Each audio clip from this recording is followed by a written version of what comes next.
Hey everyone, thanks for tuning in. If you're new here, consider subscribing. It really helps keep these stories coming. And while you're here, let me know in the comments where you're listening from. Now, sit back, relax, and let's get into the story. You ever wake up with a dry mouth, a head full of static, and no memory of how you got where you are? I have. More than once, if I'm being honest. But that morning was different. I wasn't waking up in my crappy trailer off County Road 15, or on the ragged couch in Mike's garage, or even in the bed of my truck behind the EZ stop. I was waking up on a cold concrete bench in a jail cell, alone, with the taste of blood and cheap whiskey still lingering on my tongue. I sat up slow, the fluorescent light above me buzzing like a pissed-off wasp, my neck aching from the awkward angle I'd passed out in. My shirt, pearl snap western, faded blue, was crusted with something dry and brown. My boots were still on, scuffed and muddy from whatever I'd done last night. The steel bars in front of me made it official. I was in the drunk tank of the Harmon County Sheriff's Office. Population of Harmon, just under 2,000. One blinking stoplight. One diner, one sheriff's office tucked beside the courthouse, which used to be a bank before the feds closed it down. The jail had 4 holding cells, all with busted cameras and one-way mirrors that hadn't worked since the Obama years. I'd been here once or twice before. Nothing serious. Bar fights, unpaid fines, dumb stuff. Sheriff Kane was usually the one who brought me in, with a look like he'd rather be shoveling manure than dealing with me. He and I went to high school together. He made lawmen, I made trouble. Go figure. But that morning, Kane wasn't there. Neither was Deputy Harlan, the usual morning desk guy. The front of the station was silent. No chatter from the dispatch radio, no clack of the coffee machine, just the hum of the AC and the flickering of the surveillance monitors stacked by the desk. Then I heard it. Screaming. Not close, not inside, far, muffled, maybe across the street. It echoed through the bulletproof glass front windows, bouncing down Main Street like the sound of a tornado siren in the wrong season. A woman, maybe 2, screaming like hell, was breaking open. I staggered to the bars and peered out. Still no one. I shouted, "Hey, Harlan? Anyone out there?" Nothing. I pounded on the bars with the heel of my hand. "Come on, y'all, this ain't funny." Then I turned to the wall of monitors. Only 3 of the 9 cameras were working. One showed the lobby. Empty, except for a coffee cup knocked on its side, brown liquid pooling on the linoleum. The second was aimed down the hallway to dispatch, flickering, but I could make out someone moving, staggering. At first, I thought it was Kane. Then I saw his face. He wasn't walking right, his mouth hung slack, his neck twisted like it had been broken, and his shirt, his brown sheriff's shirt, was soaked through with blood. He moved like a puppet with its strings tangled. He walked past the desk, then turned and lunged out of frame. The camera glitched hard, then a scream, a woman this time from inside dispatch. I stared, frozen. I wasn't a drunk. I wasn't someone high or angry. That was Kane, Sheriff Kane, and he was attacking someone. I stumbled back, heartbeat thumping in my ears. What the hell was happening? I checked my pockets. Nothing but a crumpled receipt from the Broken Spur Saloon, a busted lighter, and a few cents in change. No phone, no way to call out.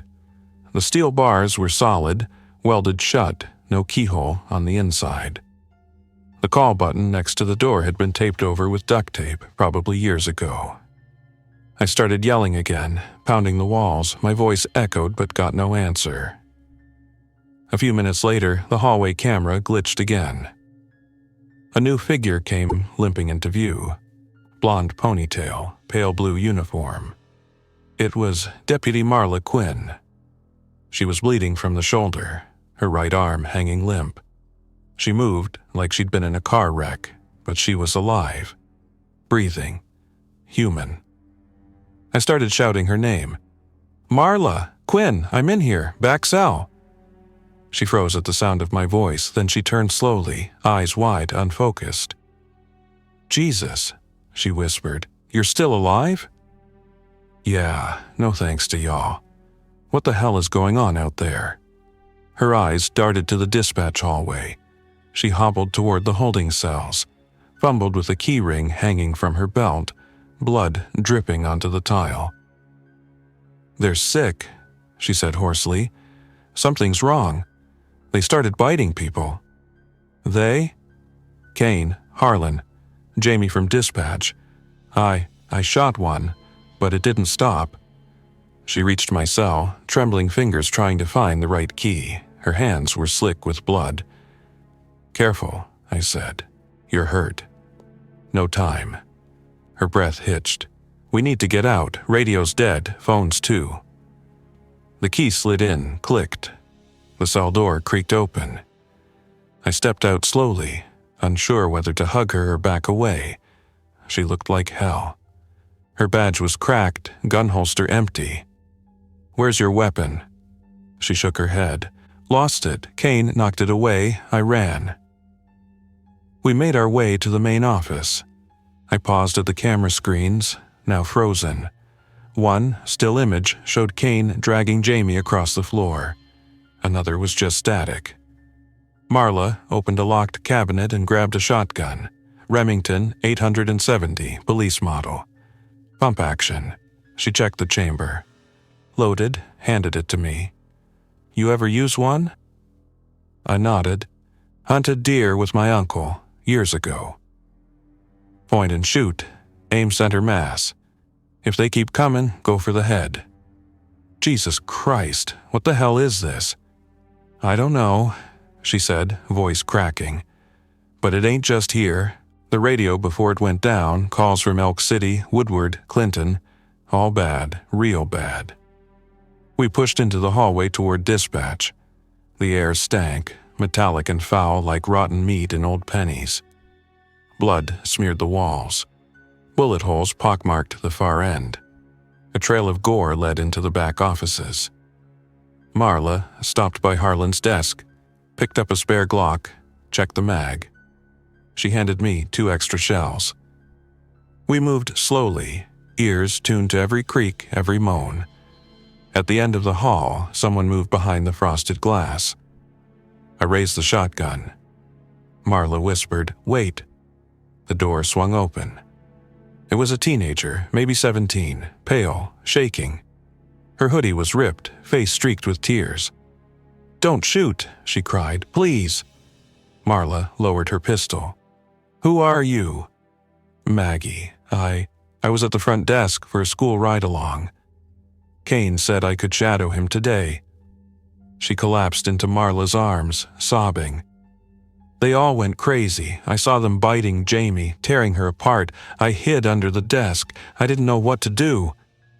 I closed the hallway door and locked it. "We can't stay here," I said. "We need a plan." "There's an SUV out back," Marla said. "Keys might still be in the ready locker, or with Kane." I glanced at the trail of blood leading to the garage door. "Where's Kane now?" She didn't answer. We moved fast. The 3 of us, me, Marla, and Maggie, cleared the station room by room. Most of the infected were gone, maybe wandered out onto Main Street. But every dark corner felt like it could hold death. We moved quietly, our nerves sharp, flinching at every creak of the floorboards, every rustle of a loose paper on a desk. In the evidence room, the metal shelves had been overturned, and some of the lockers looked as though they'd been forced open, either by someone looking for a weapon or someone desperate enough to claw their way inside to hide.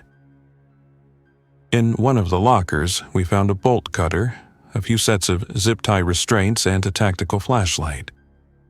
Marla handed me the flashlight, and I slipped it into my back pocket.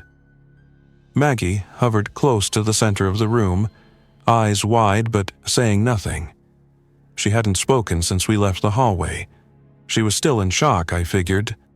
Pale and trembling, but holding it together. The back garage was where we found Kane. That part I remember clear as day. The cold look in his cloudy eyes. The way he moved with broken, unnatural force, as if his body had no concept of pain or logic anymore. After Marla put him down for good, we got into the Tahoe and rammed the gate. The metal screeched, peeled up and over like foil, and we barreled through onto Harmon's Main Street. Outside, the town had collapsed into chaos. What was once a slow-paced stretch of shops, diners, and antique stores now looked like a war zone. Smoke rose from the roof of Harmon's family diner, which sat on the corner opposite the hardware store. A pickup truck had gone through the plate glass window of Nelson's feed supply. Fire flickered inside the storefront, and the smell, burnt plastic, charred wood, and the metallic stench of blood was enough to make my stomach flip. Bodies littered the road. Some were still moving, half crawling, twitching. Others were torn apart so badly they barely resembled people at all. The Tahoe's tires crunched over broken glass and what I hoped were just tree branches. Marla gripped the steering wheel tight, eyes locked forward, jaw clenched. I rode shotgun literally resting on my lap. Maggie was in the back, curled against the seat with her arms around her knees. We passed the First Baptist Church. A group of people were huddled near the entrance, waving frantically. I recognized one of them. Reverend Yates. He looked older than I remembered, his white hair wild in the wind, his black slacks streaked with ash. They had barricaded the front doors with benches and folding tables. A woman in a blood-stained nursing uniform stood nearby, clutching what looked like a fire axe. "Should we stop?" I asked, glancing at Marla. "No, we can't risk it. They're alive. They won't be for long if we draw the infected to them." I looked back as we passed. Yates was shouting something, waving both arms. I couldn't hear him over the rumble of the engine and the scream of sirens in the distance, though it was hard to tell if those sirens were still running or just an echo of something gone. We reached the edge of town, heading north toward the county line, hoping to reach the old power substation where cell signals were stronger. Marla's plan was simple. Get clear of the population center, try to contact someone, anyone, and regroup. But nothing about that day was going to go as planned. Just as we passed the old train crossing near Miller Road, we saw the barricade. County trucks and 2 state patrol cars had been parked across the road in a crude block, flanked by orange barrels and metal signs hastily spray-painted with the words, "Road Closed Quarantine Zone." A National Guard Humvee was angled behind them, the rear doors open, abandoned. On the road, blood pooled under shattered glass and shell casings. Marla slowed the Tahoe and pulled off the road behind a burned-out SUV. We all sat in silence, staring at the mess ahead. "What now?" I asked, voice low. She leaned forward, scanning the barricade through the windshield. "We check if they left anything behind. Radios, maps, something to tell us where the hell they went." "I don't think they went anywhere," I muttered, eyeing the shape slumped against the Humvee's tire. The soldier's uniform was torn, and his face had been mauled so badly there was nothing left to recognize. Marla popped the door and stepped out, pistol in hand. I followed with the shotgun, the heat from the engine already seeping into my clothes under the noon sun. The silence was unnerving. No birds, no insects, just the distant wind carrying the occasional scream or the faint growl of something inhuman. We searched the vehicles one by one. The first patrol car had a cracked windshield and a shotgun still locked in the mount, the keys left dangling in the ignition. I grabbed the spare shells from the glove box. In the back seat we found a sat phone, dead, and a printout of a county-wide emergency evacuation protocol. The map had red circles drawn around Harmon, Elk City, and another town I didn't recognize. Most of the red lines had been crossed out in Sharpie. At the top of the page were the words, "No containment, full escalation," scribbled in block letters. We reached the Humvee last. Inside, most of the gear had been stripped. Whoever left had done so in a hurry.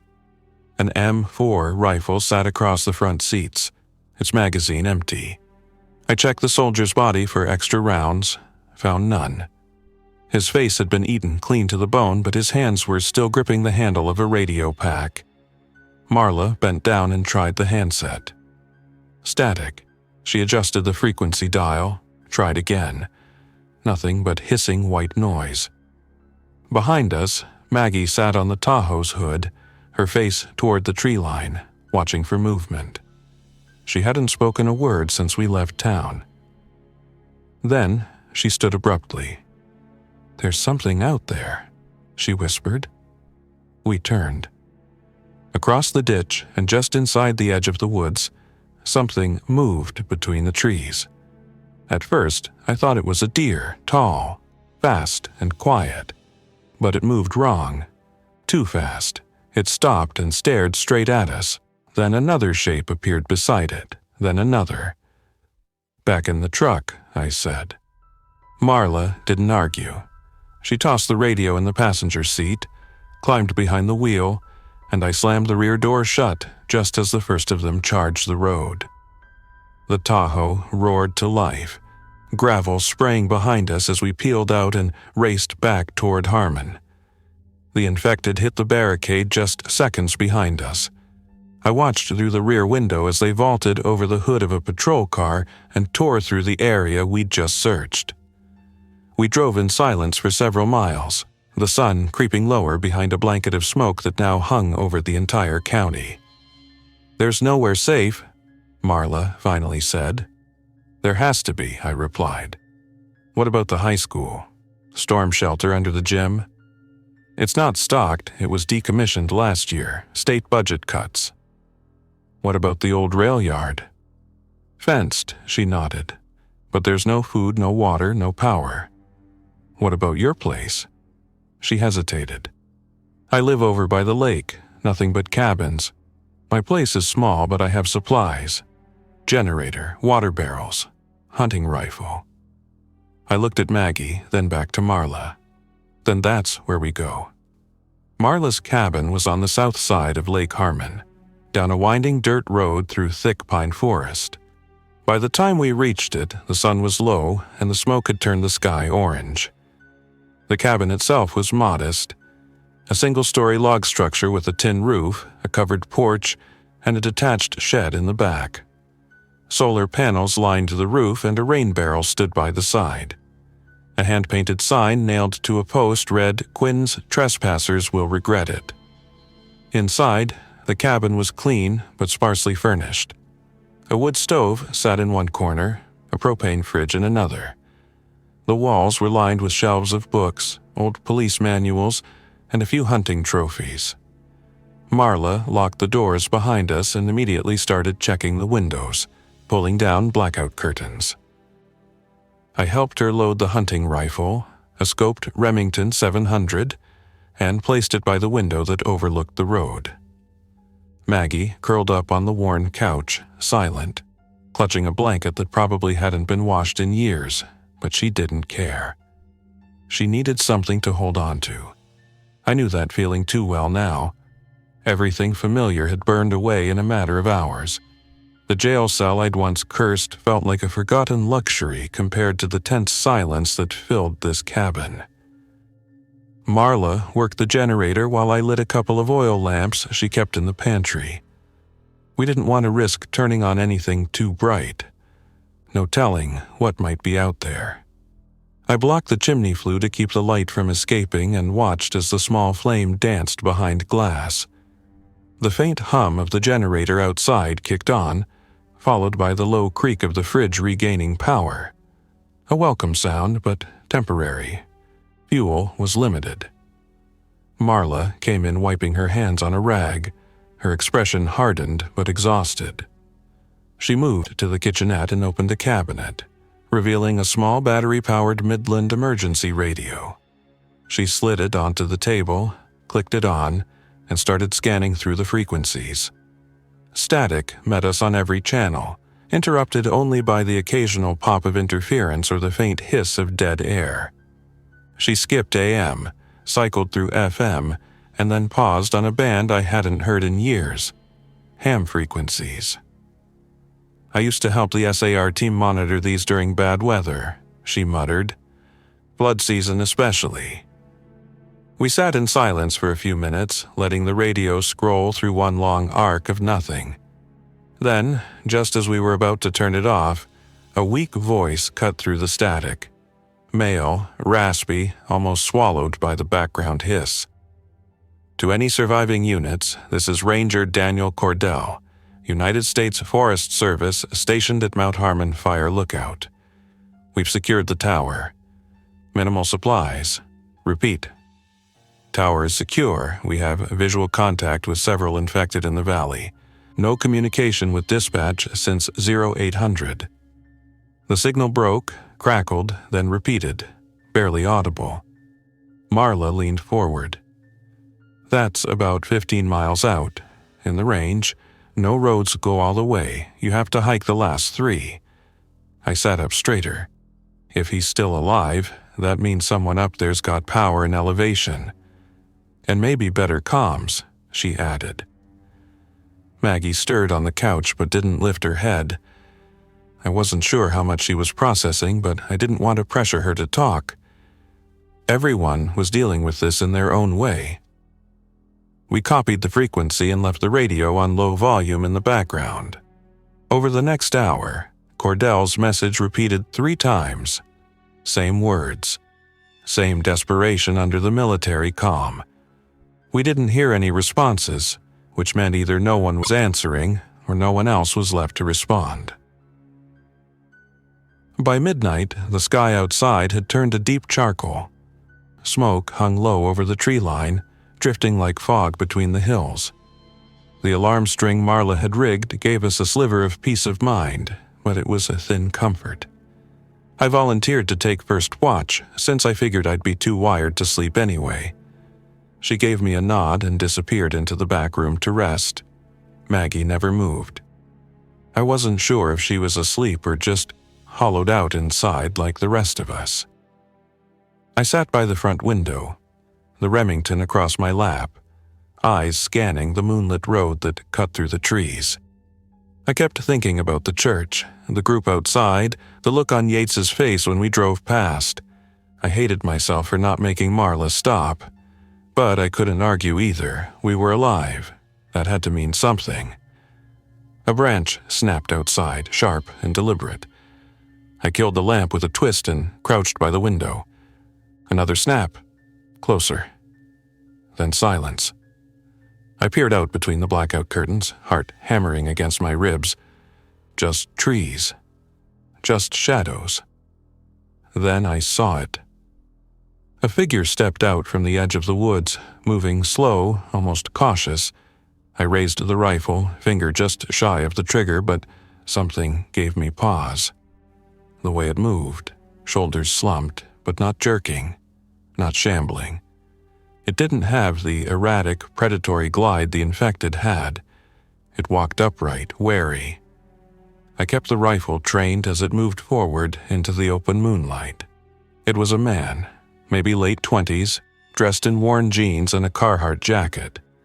No blood, no torn skin. He carried a long piece of rebar across his shoulder like a staff. I tapped the window frame 3 times, loud enough to hear, but not enough to wake the dead. He froze, then raised both hands, slowly, the rebar dropping behind him into the grass. I whispered, "Marla." She came out instantly, pistol in hand, her expression turning sharp when I pointed at the man. We stepped onto the porch with weapons lowered but ready. "Name," she called out. The man looked relieved just to hear another voice. Tanner Holcomb. I'm from Mill Creek." That's 15 miles south."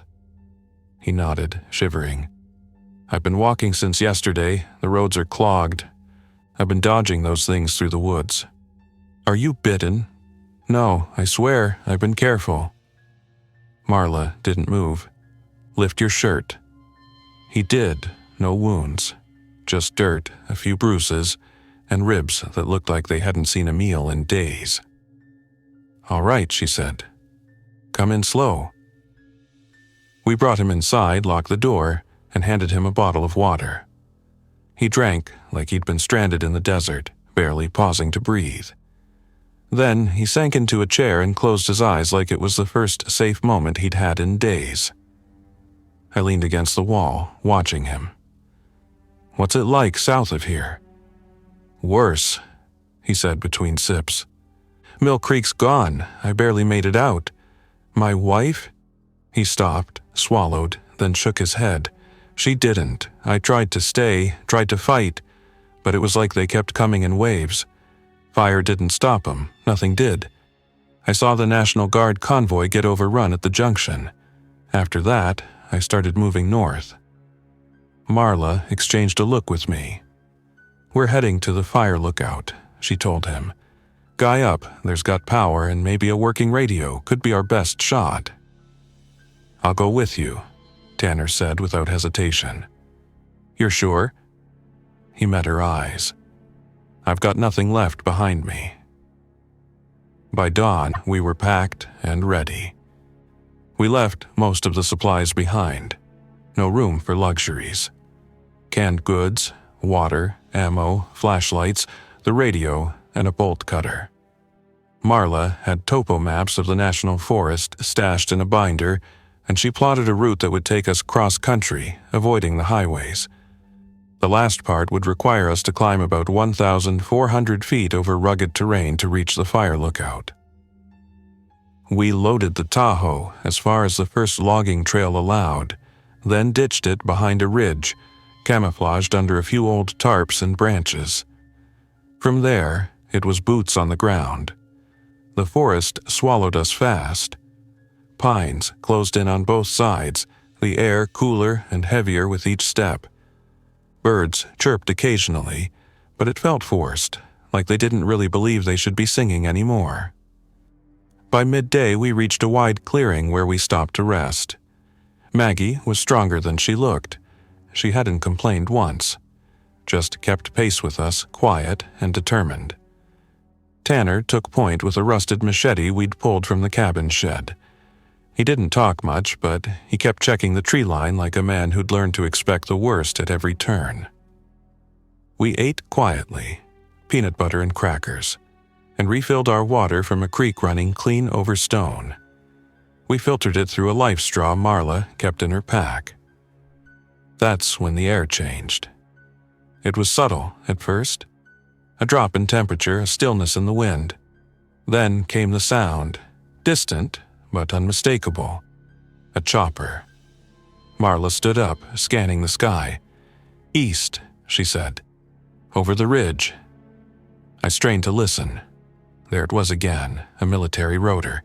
Fast, low. Then another sound, dull thumps, like distant thunder. Explosions. "They're bombing something," Tanner said, jaw tight. "Maybe it's a clearing op," I offered. "Or a burn protocol," Marla replied. "Some fire teams will napalm entire tracks during containment failure. Depends how desperate they are." We picked up the pace. By late afternoon, we began the climb. It was steep, muddy, and choked with roots and broken stone. The last quarter mile to the tower was the worst. Maggie stumbled twice, caught herself, and kept moving. We could see smoke in the valley below now, thick black plumes curling into the sky. The wind had shifted again, carrying the burnt smell of fuel and something more acidic. Something chemical, like melted plastic and scorched ammonia. That kind of smell had a weight to it, and it clung to your skin.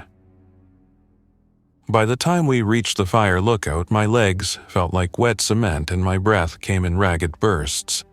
The tower stood tall above the treetops, a steel skeleton supporting a weather-beaten cabin. The old U.S. Forest Service sign was faded and rust-pocked, but still readable. Mount Harmon Fire Lookout, 5,712 feet. We stopped at the gate surrounding the base, catching our breath under the watchful eye of a motion-triggered spotlight. It clicked on, blinding us for a moment. Then a voice called down from above. "Hands where I can see him." We froze. Slowly, I raised mine, and the others followed. A figure leaned over the railing, holding what looked like an M4 with an aftermarket scope and a makeshift sling. The man was lean, grizzled, wearing a Forest Service cap and a plate carrier that didn't match the rest of his uniform. Not military issue, but close. "You Ranger Cordell?" Marla asked, stepping forward. The man nodded. "And you must be the ones who heard the radio." "We came from Creekside," she said. "Sheriff's station was overrun. We're clear, no bites, 3 of us. We're looking for high ground and comms." He watched us for another long moment, then pointed to the padlocked gate. "Bolt cutters, use 'em. Top floor's clear, be quick about it." I stepped forward, cut the chain, and we slipped inside the fence. The metal staircase creaked under our weight as we climbed. Maggie needed help with the last few steps, and Tanner took her arm. By the time we reached the top, the wind was gusting hard, pushing cooler mountain air across the rooftop. It felt like breathing for the first time in days. Cordell met us at the door, rifle lowered but not slung. He was older than I'd expected. Mid-50s, with a heavy scar running along his temple and a faded tattoo on his forearm that I recognized from the 10th Mountain Division. This guy wasn't just a ranger. He was ex-military. "You can call me Dan," he said. "Come on in." The inside of the lookout was tight but orderly. One cot in the corner, 2 radios, one fixed, one handheld. A solar inverter with a pair of batteries. A 5-gallon water container rigged to a gravity-fed filter system. A propane stove. It wasn't luxury, but it was dry, high, and defensible. From the wraparound windows, we could see almost 30 miles in every direction. The valley looked like a smoldering scar. Distant rooftops and winding roads were nearly invisible under the columns of dark smoke that drifted up into the twilight. We settled in. No fire, no lights that would give us away.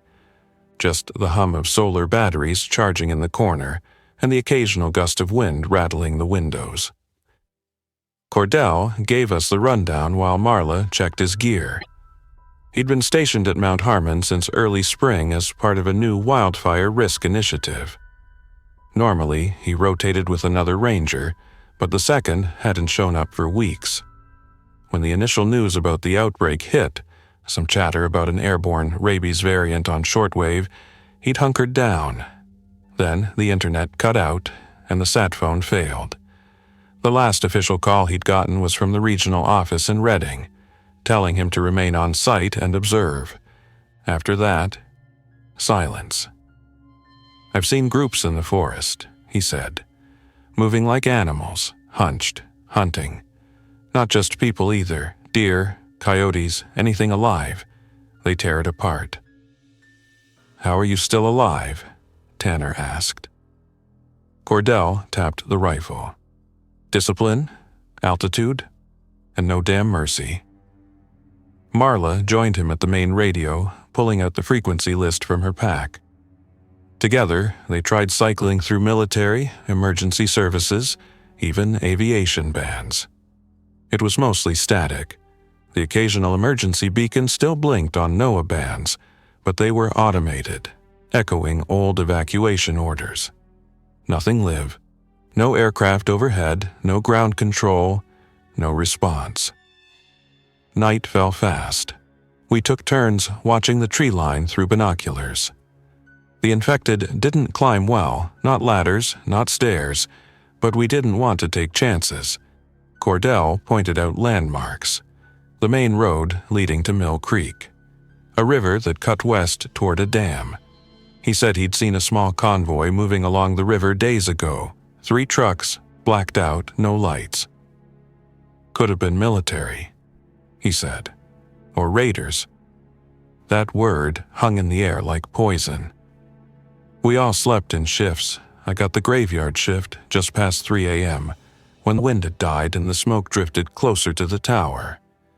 I wrapped myself in a wool blanket and sat at the eastern window, watching the stars fade behind the growing haze. Then I heard it. A low, rhythmic hum. Not mechanical. Not electrical. Human. Voices. I pressed my ear to the pane and heard them clearer. A chant, low and guttural. Maybe half a mile out, moving up the old access road. I woke Cordell, who was on his feet in seconds. "They're not infected," I whispered. "No," he agreed grimly. "That's worse." We killed all lights and peered out with the night scope. 4 figures, maybe 5, walking up the road slowly. One held a torch, another dragged something long behind them. They were covered in dark robes or maybe blankets. One had a skull, an animal skull, on his head. Cordell gritted his teeth. "I've seen them once before," he said.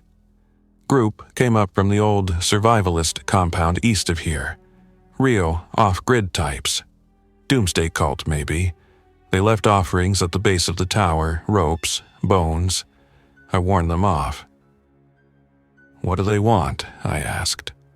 An audience or a sacrifice? We stayed silent and still, heartbeats pounding. The figures didn't approach the fence. They stood there for nearly 20 minutes, swaying, murmuring. Then they turned and disappeared into the woods, torchlight flickering out like a dying star. When the sun rose, none of us felt rested. Cordell walked the perimeter, confirmed no breach, no signs of movement. But the dirt outside the gate had fresh prints, bare feet, human. The next day we made a hard decision. We needed to move again. As safe as the tower felt, we knew it wouldn't last. Fuel would run dry. The inverter couldn't carry us forever, and if there were still any functioning outposts, military or civilian, they'd likely be near infrastructure. Dams, power stations, or prisons. Places built to be locked down. Cordell suggested the Northern Ridge Hydroelectric Plant, about 25 miles north along the Klamath River. Isolated, guarded by a narrow canyon. If there were any survivors coordinating power grids or communication, they'd be there. We spent the day prepping. Cordell packed what gear he could. Maggie had found her strength again. She didn't talk much, but she never looked away. She was watching now, absorbing, planning. Tanner stayed close to her.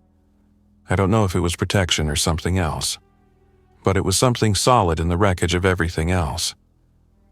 We left the lookout just after dawn, a light wind blowing through the trees.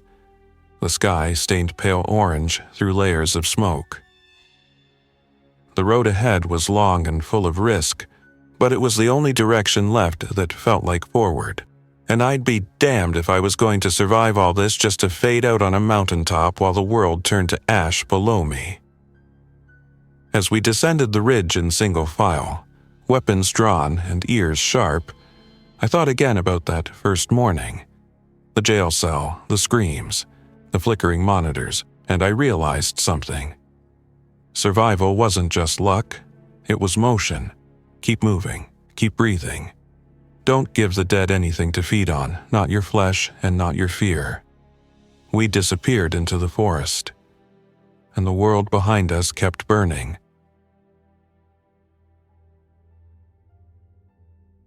Thanks for listening.